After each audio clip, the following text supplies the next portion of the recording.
Okay အားလုံးပဲမင်္ဂလာပါခင်ဗျဒီဗီဒီယိုလေးကတော့ဟိုတနေ့ကအန်အော်တဲ့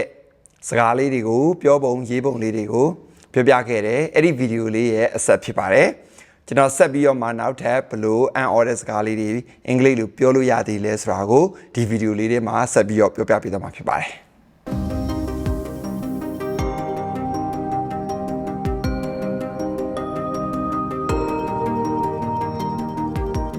အဲ့တော့ကျွန်တော်တို့နေ့စဉ်လှူရှားသွားလာကြတဲ့အခါ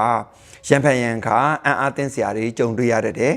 အဲ့လိုအန်အားသင်းစရာတွေကြုံလာတဲ့အခါကြလို့ရှိရင်ဘယ်လိုပြောကြသလဲဆိုတဲ့အကြောင်းကိုဒုတိယပိုင်းအနေနဲ့ဆက်ပြီးတော့မှပြောပြပေးသွားမှာဖြစ်ပါတယ်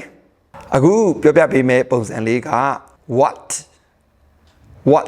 အဲ့ဒီနောက်မှာ a သို့မဟုတ် ann ဒီတော့ water သို့မဟုတ် waten အဲ့ဒီနောက်မှာ adjective လိုရင်ရေးမယ်မလိုရင်ခြံထားလို့ရတယ်အဲ့ဒီနောက်မှာတော့ singular countable noun အဲ့တော့ရေတွက်ရနံအနေကိန်းရေးရမယ်ဥပမာ tree အနေကိန်း book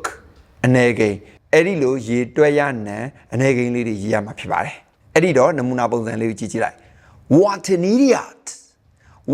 idiot တုံးလိုက်တဲ့ကောင်ဘယ်လောက်တုံးလိုက်လဲ what အဲ့နောက်မှာ andဘာကြောင့်လဲဆိုတော့နောက်က idiot က vowel sound နဲ့စထားတဲ့အတွက်ကြောင့်အရှိက and what an idiot တုံးလိုက်တဲ့ကောင်ဘယ်လောက်တုံးလိုက်လဲအဲ့တော့ what an singular countable noun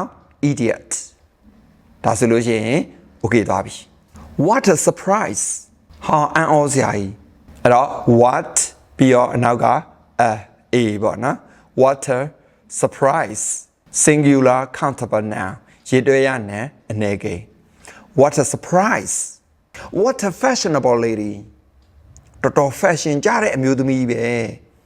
ဒီနေရာမှာကြတော့ fashionable ဆိုတဲ့ adjective လေးပို့လာတယ် what ပြီးရင် a fashionable adjective lady singular countable noun what a fashionable lady what an expensive mobile phone what an expensive mobile phone တော်တော်ဈေးကြီးတဲ့ဖုန်းပဲ what အဲ့နာမှာ an expensive mobile phone အဲ့တော့ expensive ဆိုတဲ့ adjective ပို့လာတယ် expensive ဆိုတဲ့ adjective ထည့်ထားတယ်အနောက်က mobile phone singular countable noun what an expensive mobile phone ဈေးကြီးလိုက်တဲ့ mobile phone ပဲ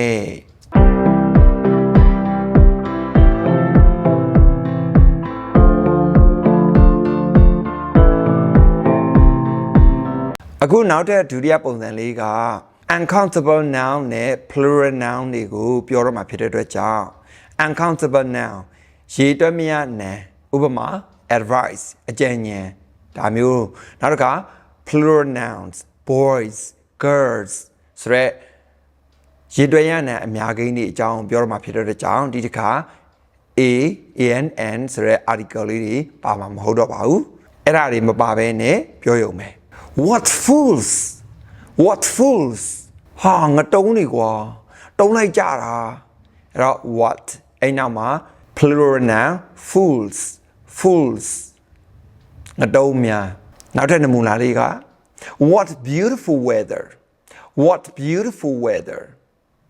ကောင်းလိုက်တဲ့ရာသီဥတု what ပြီးတော့ beautiful adjective weather ရာသီဥတု uncountable noun ရေတွက်မရနံ what beautiful weather ကောင်းလိုက်တဲ့ရာသီဥတု what sensible advice ကောင်းလိုက်တဲ့အကြံဉာဏ် what ပြီးတော့ sensible adjective advice အကြံဉာဏ် uncountable noun ရေတွက်မရနံ what sensible advice သိကောင်းတဲ့အကြံဉာဏ် what lovely flowers လှလိုက်တဲ့ပန်းနေ what ပြီးတော့ lovely adjective flowers ပန်းနေ plural noun ရေတွက်ရနံအများကိန်း what amazing views လှလိုက်တဲ့ရှုခင်းတွေ what amazing adjective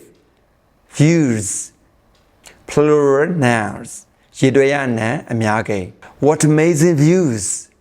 လှလိုက်တဲ့ရှုခင်းတွေကဲ